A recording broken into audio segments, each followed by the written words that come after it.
اعمال پیش ہونے کا، یہ بھی لیلۃ القدر کا ہے۔ علامہ ابن تیمیہ رحمہ اللہ تعالیٰ نے یہ بات لکھی ہے کہ روافض نے لیلۃ القدر کی اہمیت کو گھٹانے کے لیے اس رات کے فضائل کو میں غلو سے کام لیا ہے، یعنی جو چیزیں لیلۃ القدر سے متعلق تھیں وہ یہاں پھر دی ہیں۔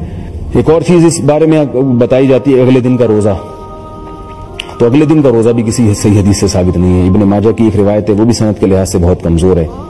اللہ تعالیٰ آج کی رات میں ہمیں سب گناہوں سے سچی توبہ کرنے کی توفیق عطا فرمائے، اور رزق کی تنگی سے اللہ ہمیں محفوظ فرمائے، اور غیر کی محتاجی سے اللہ ہمیں محفوظ فرمائے، اور دنیا میں اللہ عزتوں کی زندگی نصیب فرمائے، اور قیامت کے دن بھی اللہ تعالیٰ عزتوں کے ساتھ اپنے رب کے سامنے کھڑا ہونے کی توفیق عطا فرمائے۔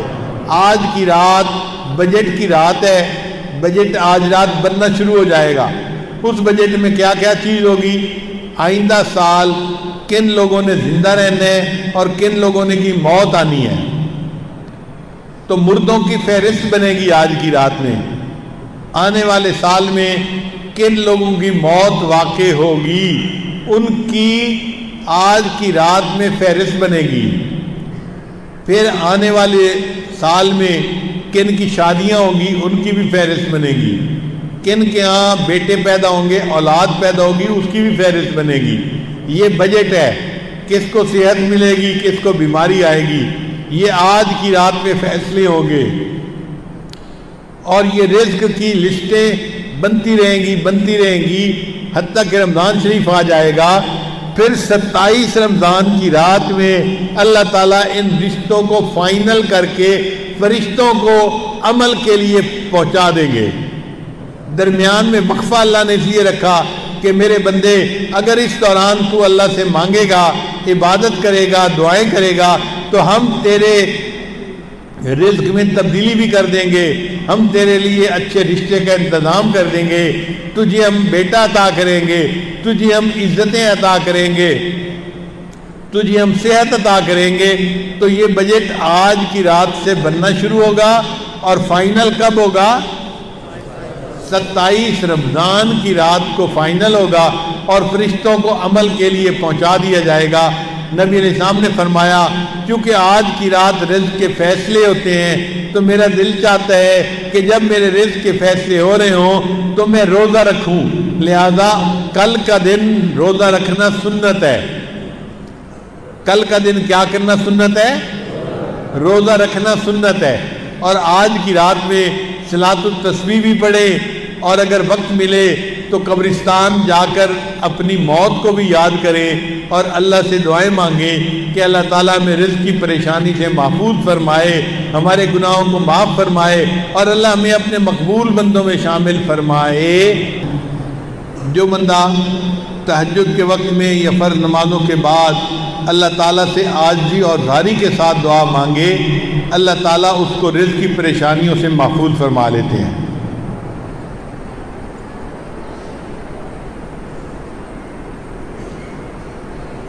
نبی علیہ السلام نے ایک صحابی کو یہ دعا سکھائی کہ تم گھر سے نکلتے ہوئے دعا مانگا کرو، بسم اللہ علی نفسی و مالی و دینی، اللہم ارضنی لقضائک و بارک لی فیہا،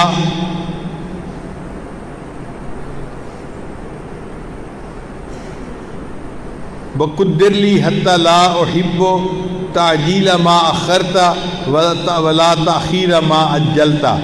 تو جو بندہ یہ دعا پڑھ لے گا اللہ تعالیٰ اس کو رزق کی تنگی سے بچا لیں گے۔ تو آج کی رات کا مضمون تو ختم ہو گیا، اب تھوڑی بات اور بھی سن لیجئے کہ کچھ اسباب ہوتے ہیں تنگ دستی کے، عموماً ہمارے اندر وہ عادتیں ہوتی ہیں، اور ہم کہتے ہیں جی کہ تنگ دستی بہت ہے۔ ہمیں چاہیے کہ جن چیزوں سے تنگ دستی ہوتی ہے ان اعمال کو چھوڑ دیں۔ پہلا عمل، کھڑے ہو کر جوتے پہن کر ننگے سر کھانا کھانا۔ آج کل شادیوں میں، دعوتوں میں ایک عام سی بات ہے، جوتے پہنے ہوتے ہیں، ننگے سر ہوتے ہیں اور کھڑے ہو کے کھانا کھاتے ہیں۔ اس سے اللہ تعالیٰ رزق میں تنگی فرما دیتے ہیں۔ دوسری بات بیت الخلاء میں باتیں کرنا، تیسری بات مہمان کو بوجھ سمجھنا، چوتھی بات ہاتھ دھوئے بغیر کھانا کھانا اور بسم اللہ پڑھے بغیر کھانا کھانا، اس سے رزق میں تنگی ہو جاتی ہے۔ پھر پانچویں بات کھانا ختم ہو جائے تو کھانے کے برتن کو اچھی طرح صاف نہ کرنا، اس سے بھی رزق میں تنگی ہوتی ہے۔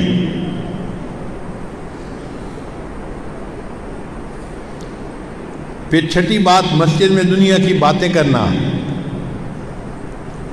پھر ساتویں بات مانگنے والے فقیر کو جھڑکنا، بھئی آپ کے پاس کچھ نہیں ہے دینے کے لیے تو محبت سے اس کو کہہ دے کہ بھائی آگے چلے جاؤ، جھڑکی نہ دیں۔ کئی لوگ اس فقیر غریب سمجھتے ہوئے اس کو جھڑکنا شروع کر دیتے ہیں، تجھے کہا نہیں، تو نے سنا نہیں، جاتا کیوں نہیں؟ تو فقیر کو جھڑکنے سے خود بندہ رزق کی تنگی میں مبتلا ہو جاتا ہے۔ پھر ساتواں عمل مغرب کے بعد بلا عذر کے سو جانا، عشاء کے بعد سونا چاہیے۔ مغرب کے بعد اگر بیماری ہے یا عذر ہے تو اور بات ہے، پھر اجازت ہے۔ اگر عذر نہیں تو مغرب کے بعد سونے کی عادت نہیں بنانی چاہیے۔ پھر 10واں عمل جس سے رزق تنگ ہو جاتا ہے، بغیر عذر کے نماز قضا کر دینا۔ فجر نہیں پڑھتے، ظہر نہیں پڑھتے، عصر نہیں پڑھتے، مغرب نہیں پڑھتے، باتوں میں لگے رہے، نماز قضا ہو گئی۔ پھر 11واں عمل جس سے رزق میں تنگی آتی ہے، جھوٹ بولنا۔ اور آج کل تو جھوٹ بولنے کی ابتدا ماں باپ بچے سے ہی کر دیتے ہیں۔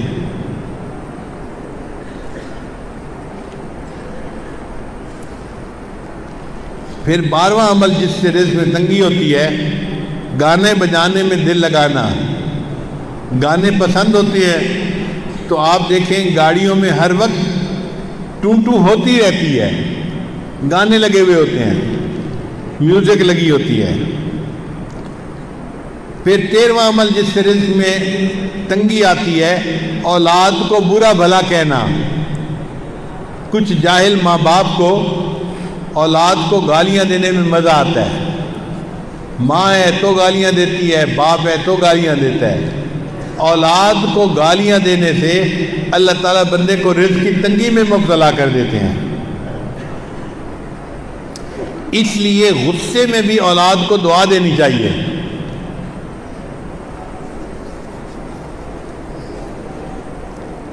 چنانچہ ایک صاحب اپنا واقعہ سنانے لگے کہ میں بہت شرارتی تھا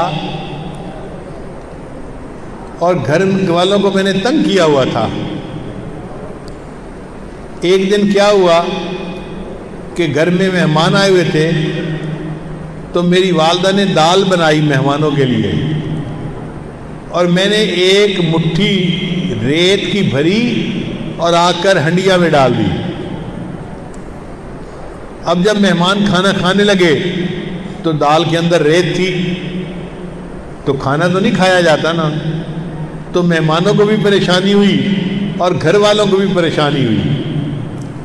اب جب گھر والوں کو پریشانی ہوئی تو میرے والد تو غصے میں کہ جس نے یہ کیا ہے میں اس کی پٹائی کرتا ہوں۔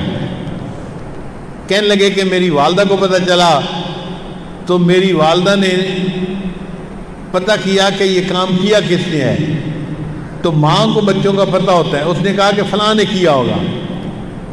مجھے پکڑ کے لایا گیا اور مجھے پوچھا گیا کہ کیا تم نے یہ حرکت کی، سالن کے اندر تم نے ریت ڈالی؟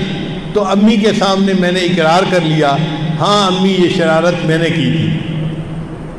کہنے لگے کہ یہ شرارت کا جب میں نے اقرار کیا تو غصے میں میری ماں نے مجھے کہا، اچھا تو نے مہمانوں کو تکلیف پہنچائی اور سالن کے اندر تو نے ریت ڈالی، اللہ تعالیٰ تجھے حرم کا امام بنا دے۔ تو وہ کہتے ہیں کہ اللہ نے میری ماں کی دعا کو قبول کر لیا اور آج اللہ نے مجھے دونوں حرم کا امام بنا دیا۔ یہ واقعہ کس کا تھا؟ قاری سدیس کا تھا جو حرم کے امام ہیں۔ انہوں نے اپنی زندگی کا واقعہ سنایا کہ میں نے یہ حرکت کی تھی، میری والدہ نے مجھے بد دعا دینے کی بجائے دعا دی تھی بیٹا اللہ تجھے حرم کا امام بنا دے، اور آج میری ماں کی دعا قبول ہوئی اور اللہ نے مجھے حرم کا امام بنا دیا۔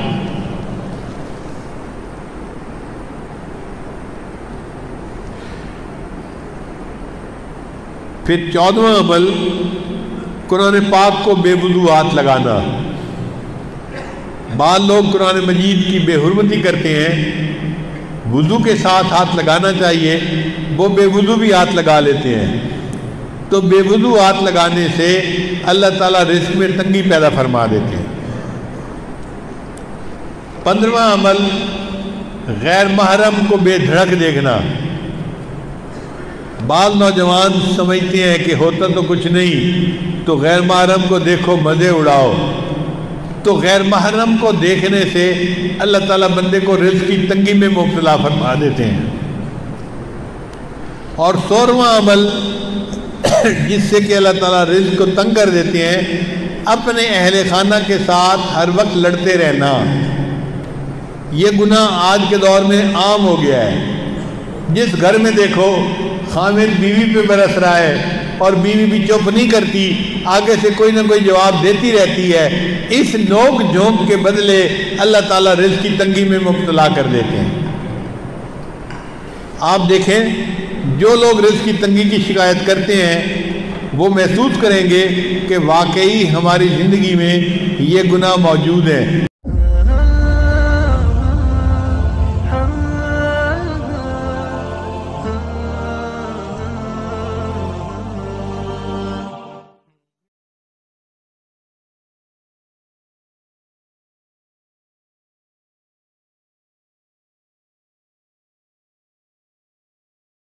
کیا شب برات میں جاگنا اور روزہ رکھنا صحیح ہے؟ 15 شعبان کا روزہ کسی صحیح حدیث سے ثابت بولو بھائی نہیں۔ مدلل بحث کی ہے کہ نہ اس رات میں قبرستان جانا چاہیے، نہ اس رات میں حلوے پکانے چاہیے، نہ اس رات میں الگ سے کوئی نہانا دھونا چاہیے، نہ اگلے دن کا روزہ رکھنا سنت ہے، نہ پٹاخوں کی کوئی حیثیت ہے۔ صرف ایک چیز ہے وہ، اور نہ اس رات میں تقدیر کے صاف ہے قرآن میں کہ وہ لیلۃ القدر میں ہوتے ہیں۔ علامہ ابن تیمیہ رحمہ اللہ نے لکھا ہے کہ لیلۃ القدر کی اہمیت کو گھٹانے کے لیے بھی اس رات کو بہت زیادہ اہمیت دی گئی ہے۔ تو جتنی جس چیز کی اہمیت ہو اس کو اتنا اصل ہے۔ تو جب شریعت میں نہیں ہے تو آپ کیوں اس رات کو صدقے کے حوالے سے پروٹوکول دے رہے ہو؟ جب نہیں ہے، اس میں کسی صحابی نے نہیں یہ کام کیا، اس رات کو دیگیں پکائی ہوں یا نہائے دھوئے ہوں یا کھانا کھلایا لوگوں کو۔ 15 شعبان کی رات میں ہمارے ملکوں میں، جو ہمارے عجمی ملک ہیں، اس میں وہ کچھ ہو رہا ہے جو نہ میرے نبی نے کیا، نہ صحابہ نے کیا، نہ تابعین نے کیا۔ عجیب و غریب عبادات گھڑ لی ہیں، عجیب و غریب اس کے اعمال بنا لیے ہیں اپنی طرف سے، اور مسجدیں بھری ہوتی ہیں اور روشنیاں لگی ہوتی ہیں، اور اس رات کی فضیلت میں جتنی احادیث ہیں وہ ضعیف ہیں۔